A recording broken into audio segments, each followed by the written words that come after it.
think we can start directly. A warm welcome again to all of you on behalf of CEPRA International and all the partners of the Out for INGAF Interreg project. Our webinar is entitled Leaving Home, Staying Connected, the Future of Alpine Living. And it's all about youth migration in our webinar today. And we appreciate very much your interest in the topic and that you dedicate your morning to our webinar. My name is Wolfgang Pfefferkorn from CEPRA International. And we announced to all the speakers that when they introduce themselves, they should say one sentence about their migration background. So I'm not a youth migrant. I'm already more than 60 years old, but I grew up in Bregenz at the Lake of Constance, Vorarlberg, Austria. I went to Vienna to study there and I live there, but in this very moment, I often come back to Vorarlberg for work. And in this very moment, I sit in the apartment in Bregenz where I grew up. And so this is my migration background for this moment. I think we can first introduce the agenda of today. So maybe, also to note that the webinar will record it. We are very happy if you stay unmuted as long as you are not talking, but that you show your picture. For those who do not want to be recorded, they just switch off. And to see our agenda, we have a very strong focus on practical cases and solutions. So you see the first agenda item after the introduction is the pilot showcase. So we want to show you lessons learned from the Out for INGAF project with three interventions. After that, we will look to another good practice example before the break, and it's an example from Switzerland. After the break, on the next slide, you see Laura, maybe you can do the next slide. After the break, there is another best practice example or two more good practice examples. And then we go into a panel discussion for a bit more than half an hour with different youth organizations and representatives, and then do a wrap up and outlook at a little bit before 12 in order to end the program on time.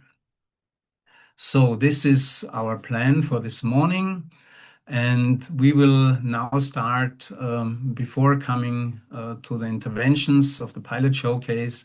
We will do a short check-in exercise by Menti because we want to know a little bit more about the participants today.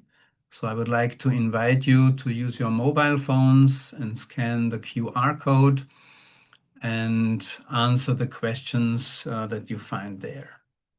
And I also want to say that today this event is hosted by CEPRA International, and the technical hosting is done by Laura Haberfellner. She is the master of ceremony in the background, and by Hanna Oehlers, who is the project manager for this project at CEPRA International.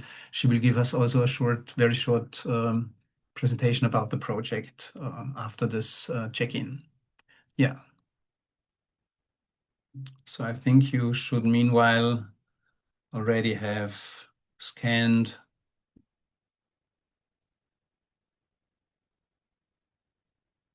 So the first question we would like to know is, where are you from? Which means, where are you born or where have you grown up? So we see a little bit the European distribution, the geographical distribution of participants. Spain, France, Switzerland, Austria, Italy, Slovenia. Okay.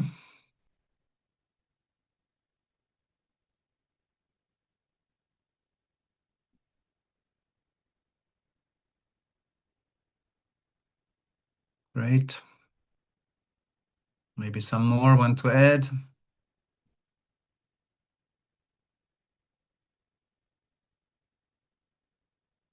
Okay, I think we can go to the next one. Italy is the country with most participants.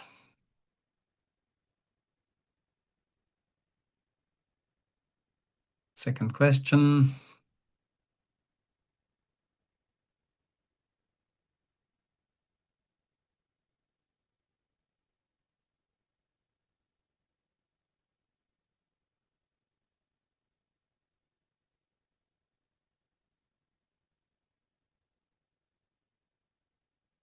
So we are interested in your migration background, so to say.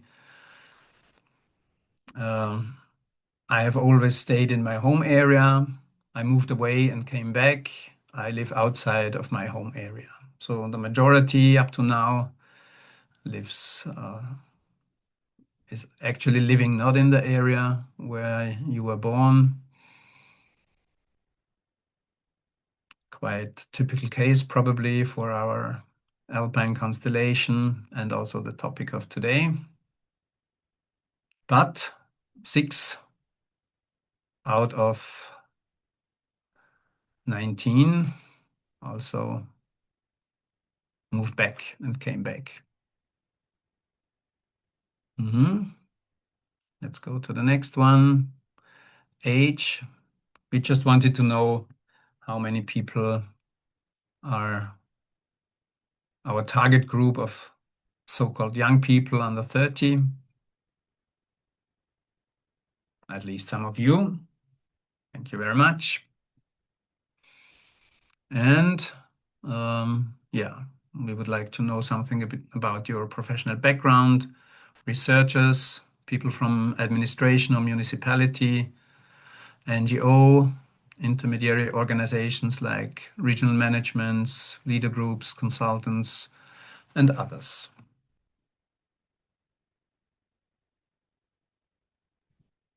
Yes, and then we wanted to know if you are very new in this topic or how big your experience with this topic is. So only 2 are very new, 9 know the basic issues, and 7 are, so to say, professionals in this topic of our webinar. Okay, I think that's what it was. Thanks a lot for your participation, and this gives us just a short impression of who is following this webinar today. And next, I would like to ask Hanna Oellesch, as I already said, project manager at Cembra International, to tell us in a few words what the Out for INGAF project is all about. Hanna. Thank you very much, Wolfgang, and also warm welcome from my side. Very happy to see you all here this morning. First, before I will also quickly share my migration background. Some of you might guess my last name is not typical Austrian, although I'm working in Austria. I'm working in Vorarlberg, where Wolfgang grew up in. But I am actually from Slovakia. I grew up close to Vienna, but on the Slovakian border. And I lived in various places in Austria before, and I just, for this webinar, I checked that the distance from my hometown to where I am living right now is 750 kilometers. So that's quite a distance. Yes. And now from a project, we wanted to quickly introduce you the Out for INGAF project. Out for INGAF stands for New Generation Alpine Outmigration Engagement for Inclusive Governance. This is a project that is financed by the Interreg Alpine Space Program, and it's a short-term project. We are close to the official end of the project, which will be August this year. And the idea behind was to address this quite systematic outmigration and brain drain of young qualified individuals from remote and mountainous areas in the Alps, who then move to larger urban cities and urban centers. And of course, there is this trend that where bright minds leave, those communities also lose economic dynamism, innovation, social capital. So this gap, this kind of development gap, even more widens between the different Alpine regions. So this is why this consortium, you see here the partners, and you see this picture from us. This is why we came together, Italy, Austria, France, Slovenia, to develop, to test and develop interesting and innovative methods how to engage these young people, to kind of reframe migration and to not try to stop people from moving, but focus on what can we gain from this? So what can the sending regions gain? What can receiving regions gain? And what can those young migrants, how can they benefit? And how can we empower them to shape even local policy, to be better connected to their sending regions, and how to use their expertise really to give back? So we are an experimental project, and I will shortly hand over to my colleagues who will introduce the 3 pilots that we have tested in this project, where we test specific governance mechanism and concrete models like youth advisory boards, municipal consultative bodies, and observatories. So we are very happy to share where we are in this experimental innovation phase with you. And with that, I would close this official introduction of the project.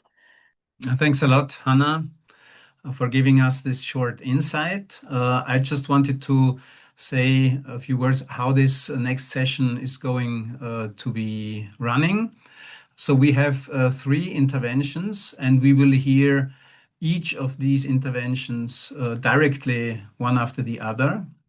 And after these 3 interventions, we will have a Q&A session and contributions and questions from your side. And we will do this by using the tool, the Padlet tool. Maybe some of you already know. We all were learning these instruments during the pandemic a few years ago, but I think they are still quite very useful and practical.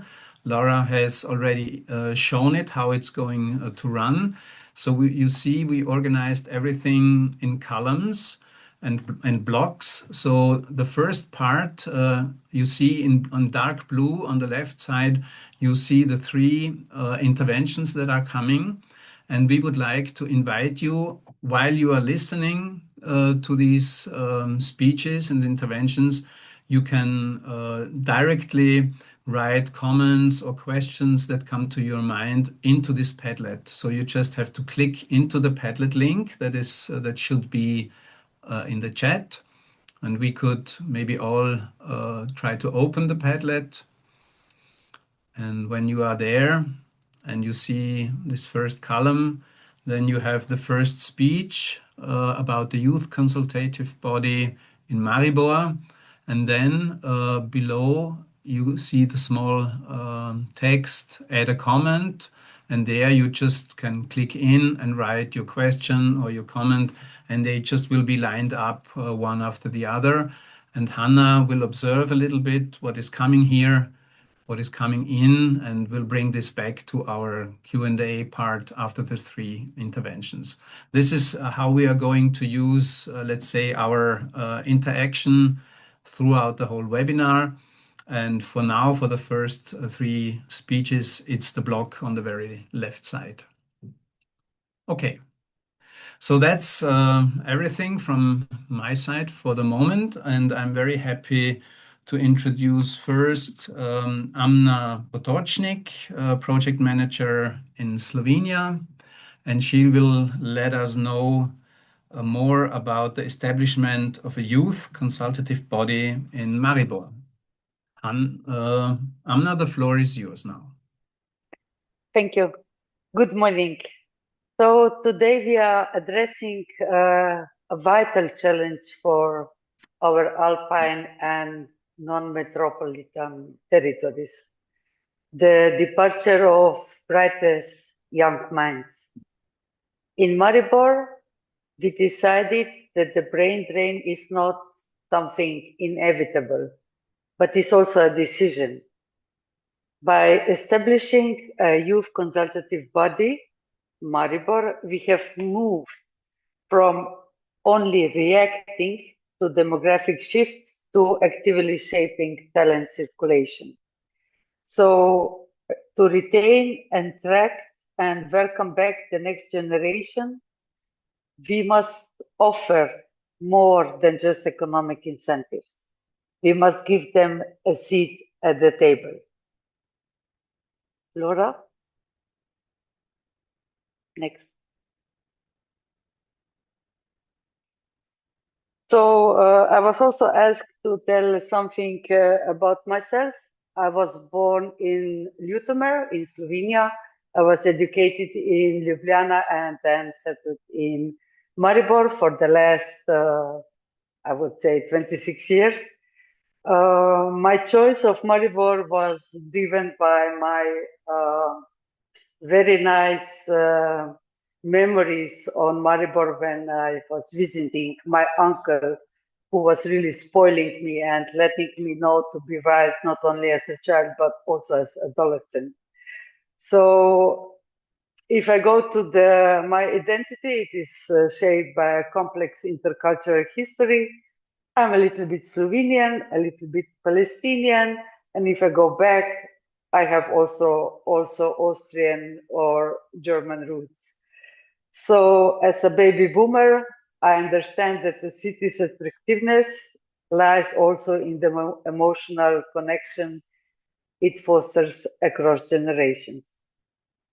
We can go on to Youth Consultative Body is our pilot which we tested, and we tested it as a structured mechanism for youth participation in local governance. Our territory is city municipality Maribor, which is facing a common Alpine challenge, moving beyond the brain drain narrative towards active youth participation. We designed this mechanism to give young people aged from 18 to 29 a facilitated route to express their needs, identify priorities, and understand municipal decision-making. Our goal was to prepare concrete budget-feasible proposal that local institutions would take seriously. And on the photo, you can see our first gathering. It was the 9th of January 2026. And this is the first assembly of the Youth Consultative Body. We can go on. So what we implemented, we say that the passion is vital, but without a roadmap, it can lead also to the frustration. We implemented a modular three-step empowerment journey. We began with the priority mapping to identify real youth challenges, such as housing and infrastructure. Then we moved to the governance literacy, teaching the machinery of municipal budgets and advocacy. Finally, we reached proposal design, where youth learn to draft actionable plans. We reach a diverse cohort, including returnees and newcomers from Turkey, Iran, Balkans, ensuring that every voice had a place in the co-creation process. As you can see on the picture, we had a good time creating in playful and good mood manner.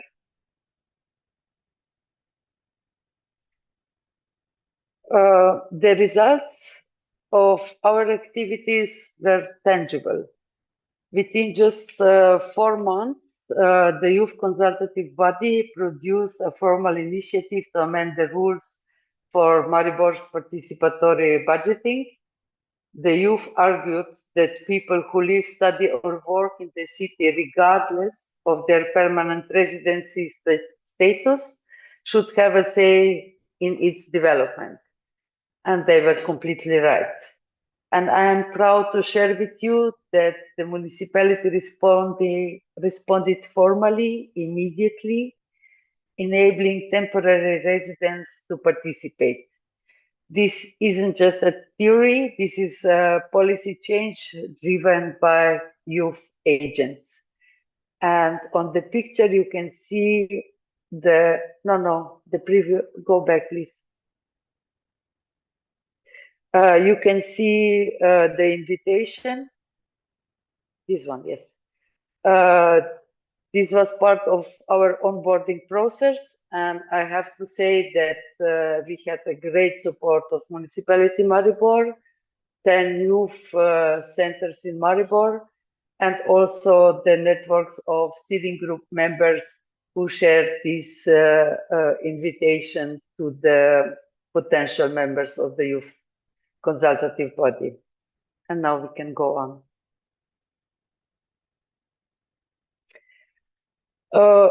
When we talk what was the biggest challenge and how it was solved, it is more or less clear that the risk of symbolic participation, where the young people feel their voice doesn't lead to any action, is the biggest danger. We solved this by closing the feedback loop. We secured a high-level political dialogue with the Deputy Mayor of Maribor, where our youth advocates presented their findings directly to leadership. By establishing a direct line of communication, we ensured that youth proposals entered also the municipal processes and moving from internal workshops to political recognition. But if you think that they were not bored, yes, they were quite bored. On pictures, you can see the youth testing the app of the Municipality Maribor, with which they have a lot of qualitative comments and proposals to change it and make it more adjusted to the youth. And then we have also the picture, the gathering with the Deputy Mayor of Maribor. We can go on. So if you ask me what to replicate and how to replicate, I offer 3 tips. So first, follow a structured modular process to move you from broad idealism to pragmatic proposals. Second, ensure diversity by reaching beyond the usual suspects, include migrants, returnees, and those with temporary residence. Finally, strive to institutionalize the mechanism. So to ensure the sustainability beyond the testing. We have packed these methods into our open source youth consultative body toolkit, which will be soon ready for your use. On the picture, what you can see is the evaluator, Asja Pehar-Senekovic, from the Slovenian Academy of Science, from the Institute for Migration. She was one of our 2 observers who observed what we were doing and suggest the proposal. And on the picture you have, on the second picture up, you can see 3 members of the youth consultative body. And then down you can see also the second evaluator. This is Adriana Kos from the Maribor Youth Center. And of course, the person behind the youth policy in Municipality Maribor, Dr. Luca Lubi, which some of you already met in Trento. We can go on.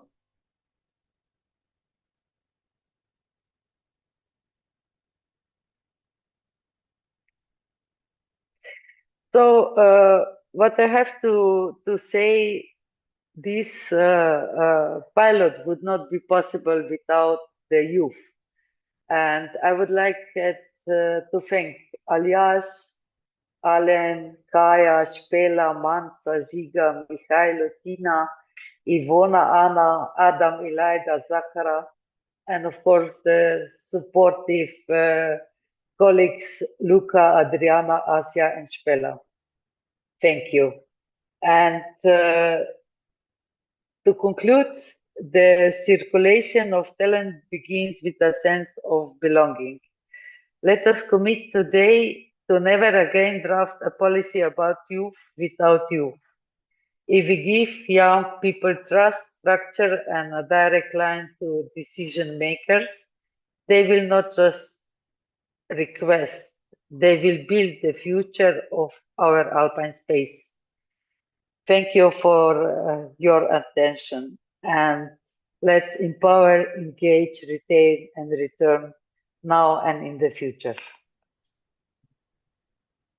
Hvala lepa. Thank you very much, Anna, for your intervention and also for sharing the insights, to be very clear with your messages, also for your direct recommendations. This was great to hear. Yeah. Thanks a lot for this very interesting first pilot showcase. We directly continue with the Italian case. So, yes. This is the title is Setting Up a Cooperation Group of Young People. I think it's in the Cembra Valley in the province of Trento. And I welcome very much Alice Pasquazzo. Again, the floor is yours, Alice. Welcome. Thank you. Thank you.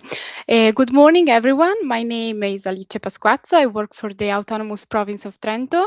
I am truly pleased to join this webinar and to share with you our experience setting up a cooperation group for young people in the Cembra Valley.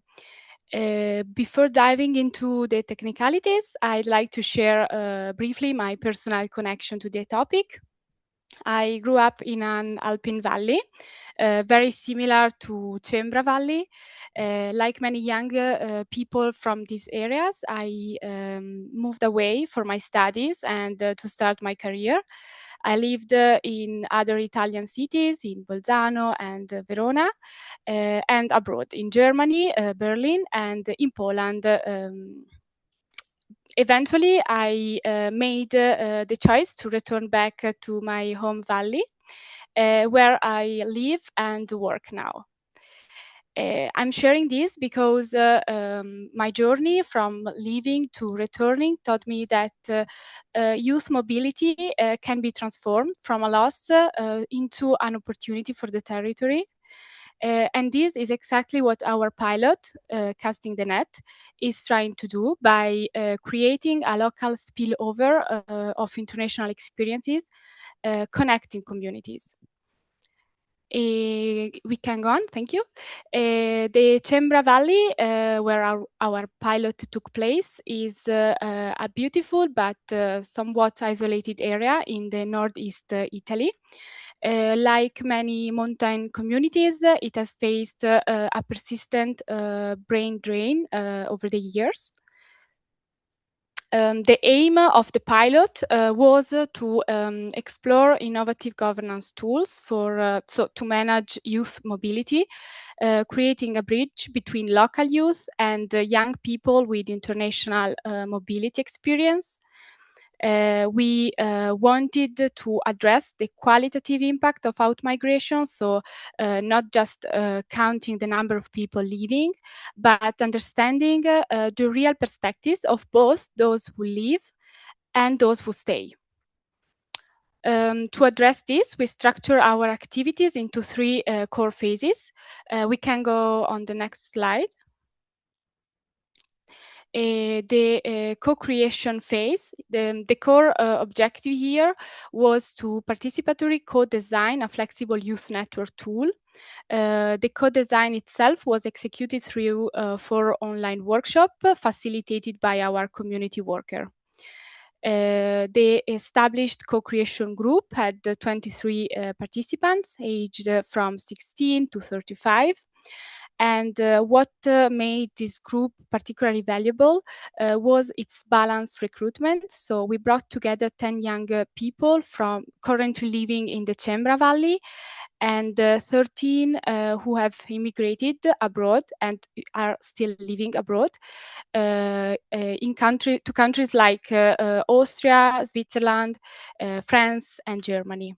So this mix allowed us to ground the design process in both local and international perspectives.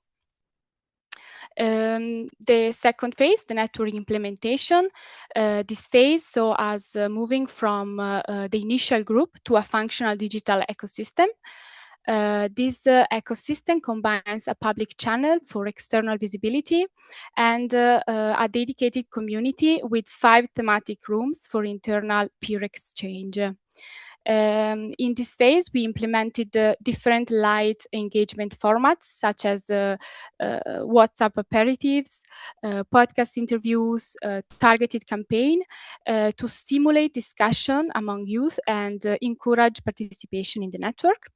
This operational stage highlighted our pilot's adaptive nature because we always remain responsive to participant feedback. For example, we decided against launching on Instagram despite initial plans to avoid information overload and respect participants' limited time.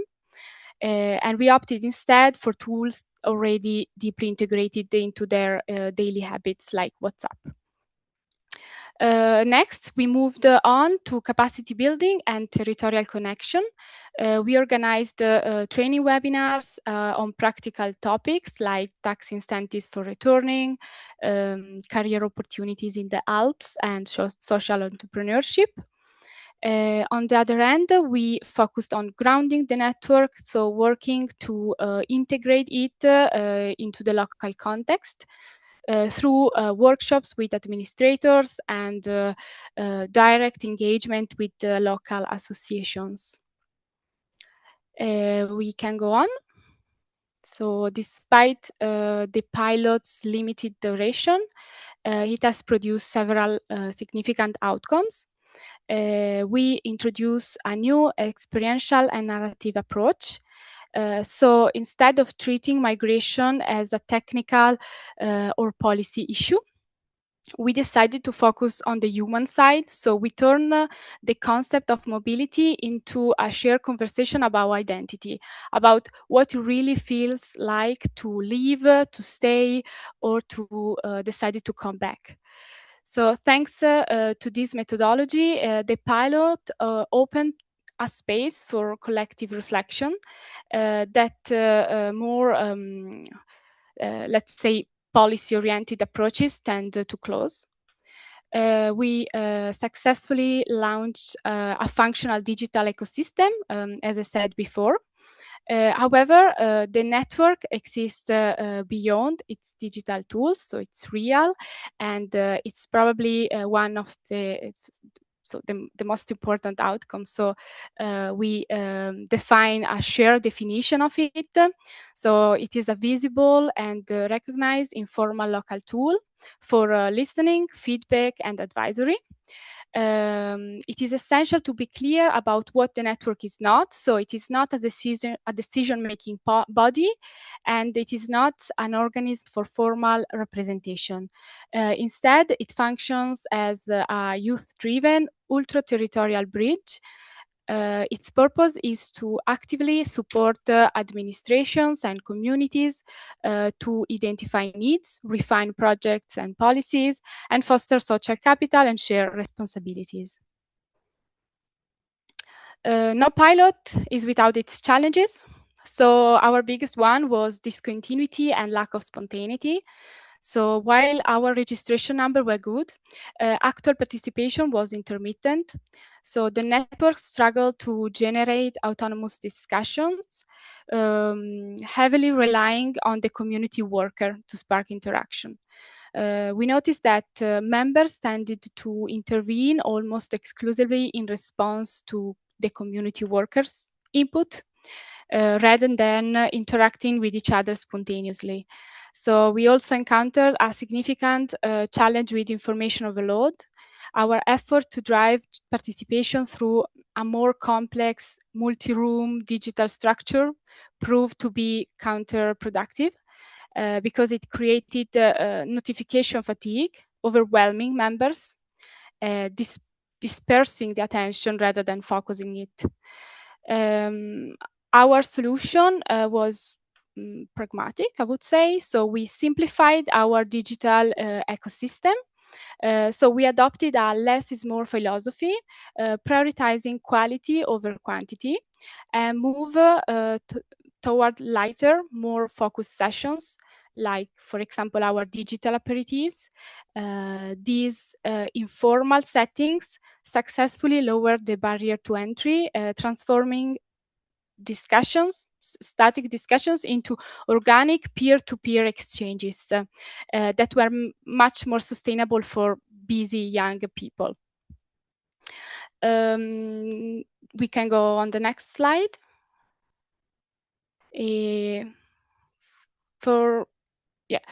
Thank you. For anyone looking to replicate the model, here are the 3 pillars essential for its success based on our learnings. Active facilitations, as I said, networks in the early stages do not self-activate or struggle to do it. So they require constant active stimulation from a dedicated community worker. Narrative approach, prioritizing personal narratives and life stories over technical list is far more engaging and appealing, and as it creates an essential sense of emotional belonging that overcomes distances. And tool simplification. So it's important to meet participants where they are. So by integrating digital tools into the daily habits, like using WhatsApp, we minimize friction and encourage participation. So that we didn't have a lot of time today, so that's all. But thank you for your attention, and thank you, Laura, for the support with the slides. Mille grazie, Alice, for your intervention and also sharing the challenges you had and how you tried to narrow it down to make it livable. Very interesting also to see the experience you made in your project. We will directly switch to the next one, but I want to remind our participants that you could use the Padlet also for questions and observations. We already have some, we got some for the Maribor case. Also, please use it for what comes to your mind or what pops up when hearing the case from Italy. And now next we switch from east to west to our French case entitled Gathering Data Through a Youth Observatory in Vesoul in France. Bienvenue, Fabien. We are very much looking forward to listening to your intervention, and great to have you here today. Okay, thank you very much. Good morning, everyone. I'm Fabien Connetal. We are living in the east of France. We are to the west, but we are living in the east of France. I will to present you the project in the outpouring of project from Vesoul. Next slide, please, Laura. My own experience, my migration story. I'm born in Nevers, a small town in the north of France, a small town of 40,000 inhabitants. After I left for higher education in Dijon, a bigger city in the east of France also. Personally, I want to work in small municipalities. I come back in in a rural country to stay close to the people. I'm a public agent. I'm working for administration, the city of Vesoul actually, and agglomeration of Vesoul. I have 2 jobs on my territory, and I always wanted during and after my studies.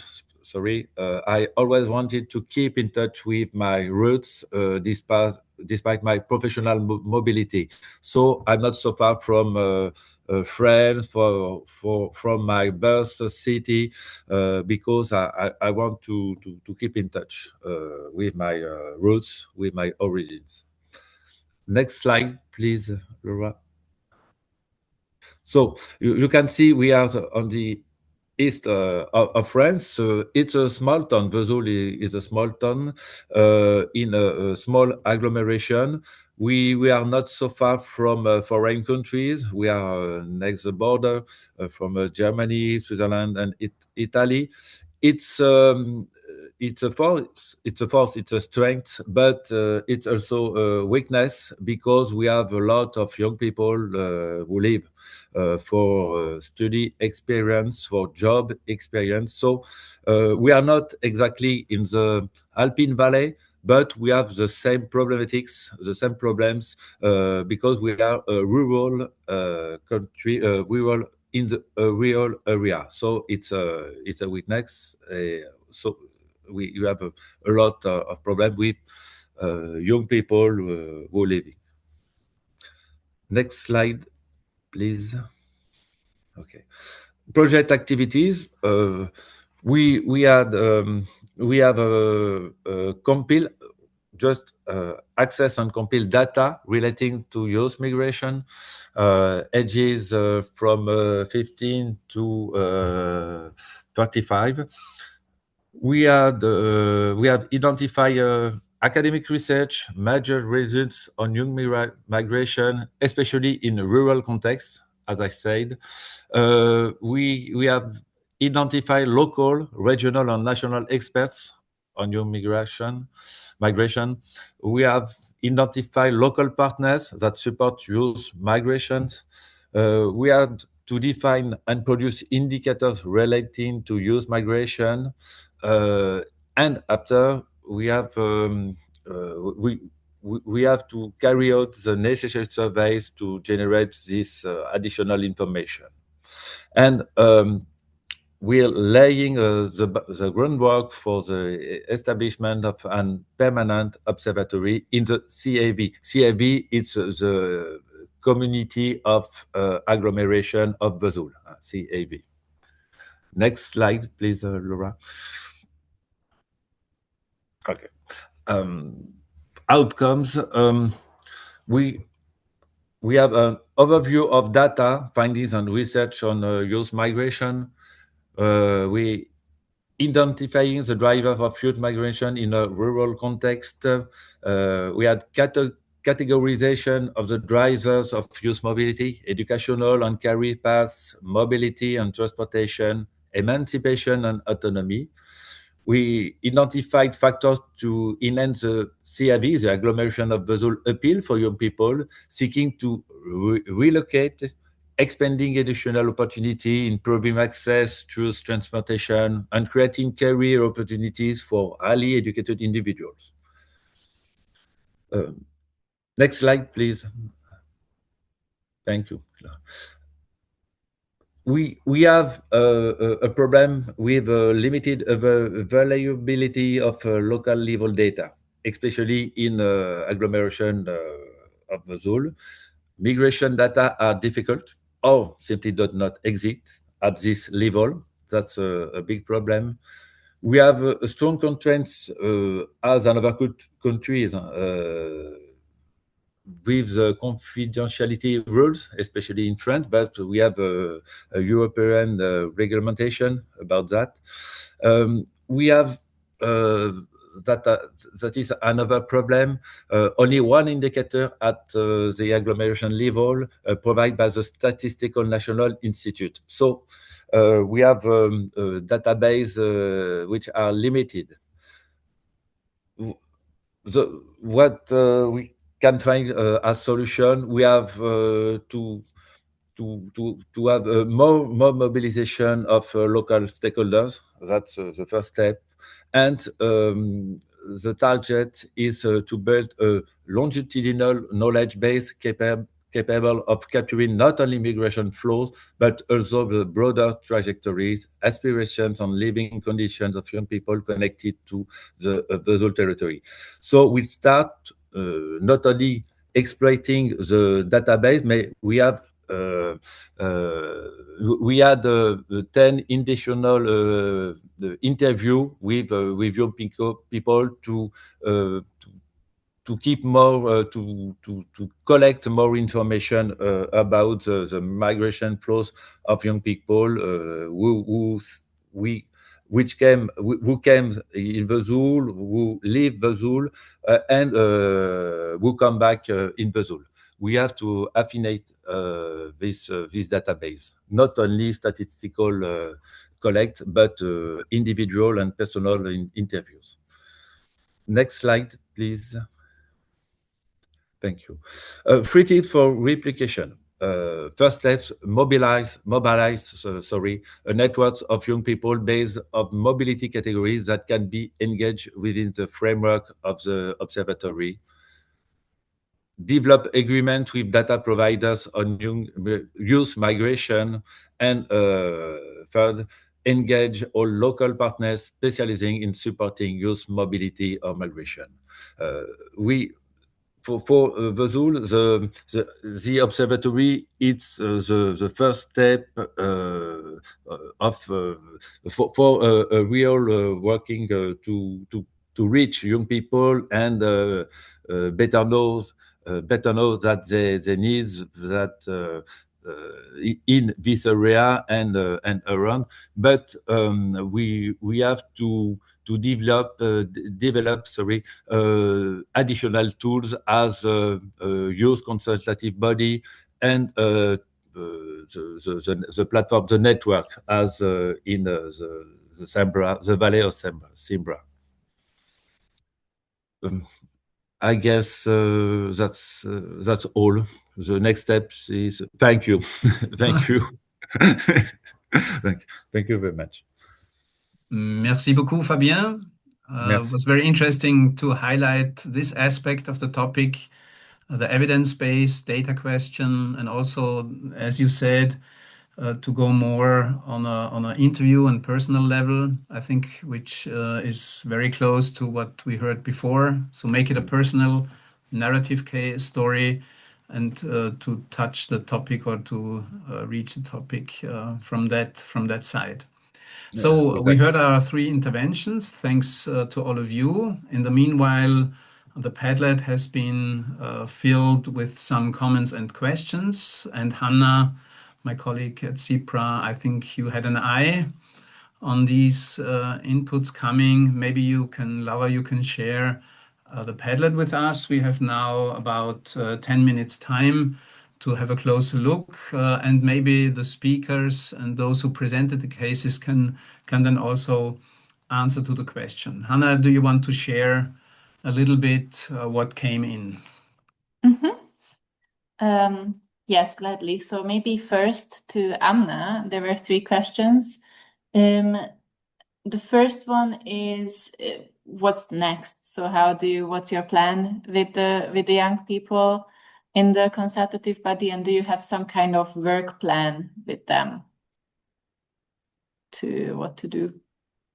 So there is, of course, the plan how to keep them engaged. There was from the municipal side came the initiative to set up also the informal network.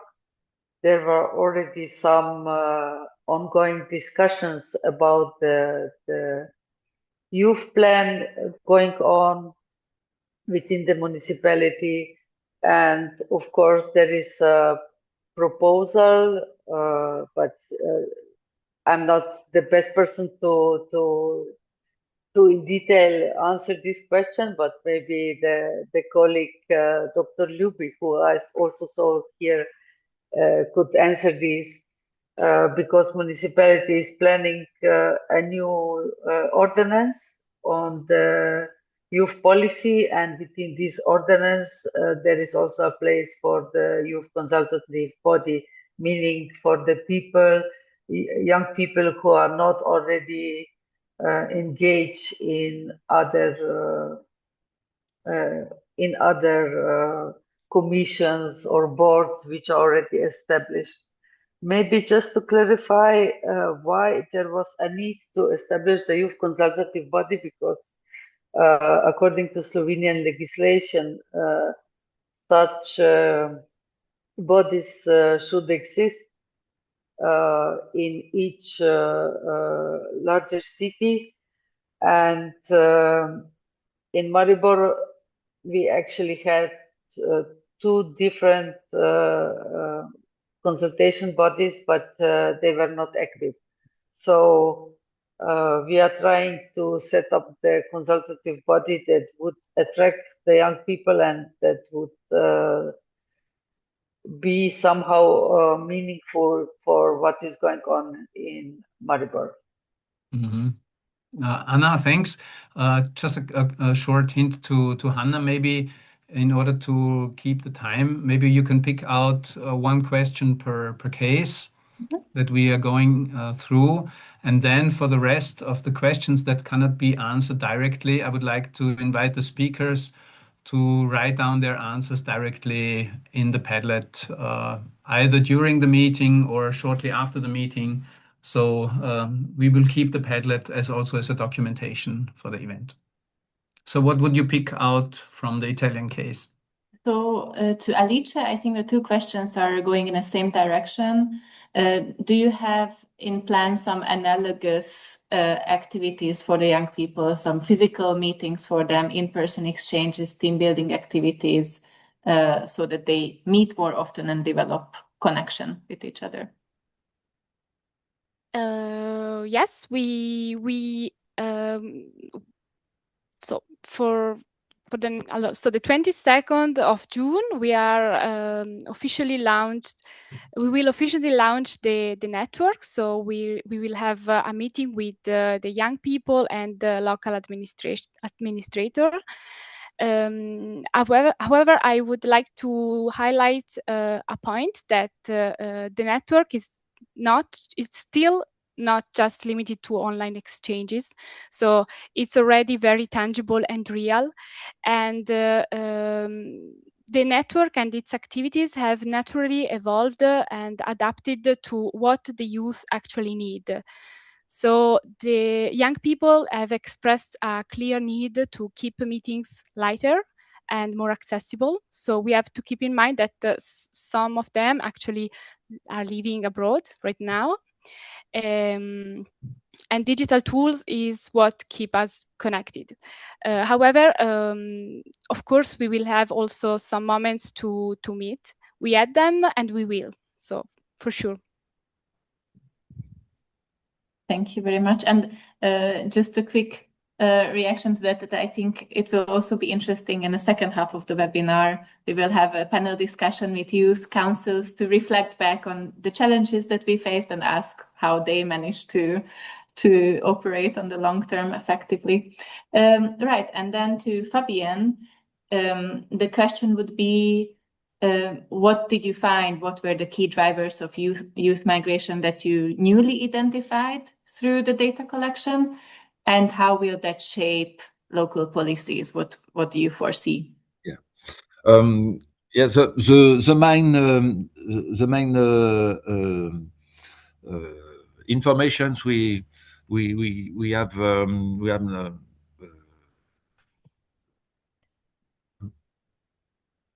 they have obtained. We have CAT is our problem of accommodation, of mobility, and a place where young people can meet themselves. So the three main keys, and we have to work in and integrate in our local policies these questions. that's the three main drivers we catch. We have identified in the data. We have another question from. Okay. Yeah, maybe then we can. Do you have feedbacks about the co-working spaces? Paulina asks, are they used by many people? Okay.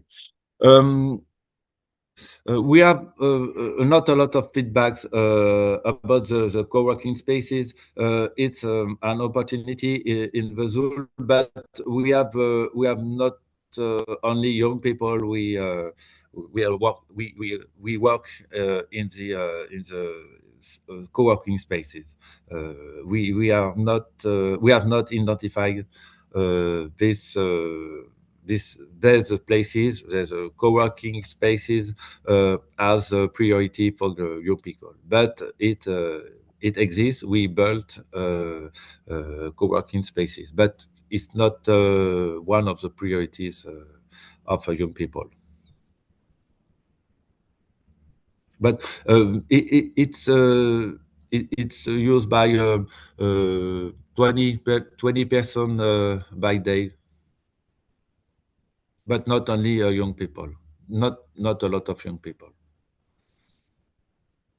Okay, Hannah, we could do one more question from maybe again from Slovenia or Switzerland, from Italy, if there is something. Yeah, maybe then we can go back to Maribor and to Amna. Have other youth organizations already shown interest in this consultative body and replicating this model?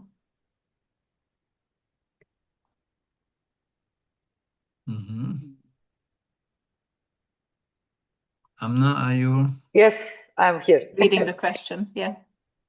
At the moment, I think they were interesting. They participated also as observer. This is the Youth Center Maribor, MKC Maribor, who is also the coordinator of the youth centers on behalf of Municipality Maribor. And actually, we were preparing this youth consultative body toolkit in the last months, but it will be disseminated later on to all the youth centers in Maribor. It's already in the draft form, but in English version, so we will have to also to translate it. Okay, I think that's enough for the moment. Thanks a lot for those who shared their questions and comments with us in the Padlet. This is the way how we are going to continue throughout the whole morning.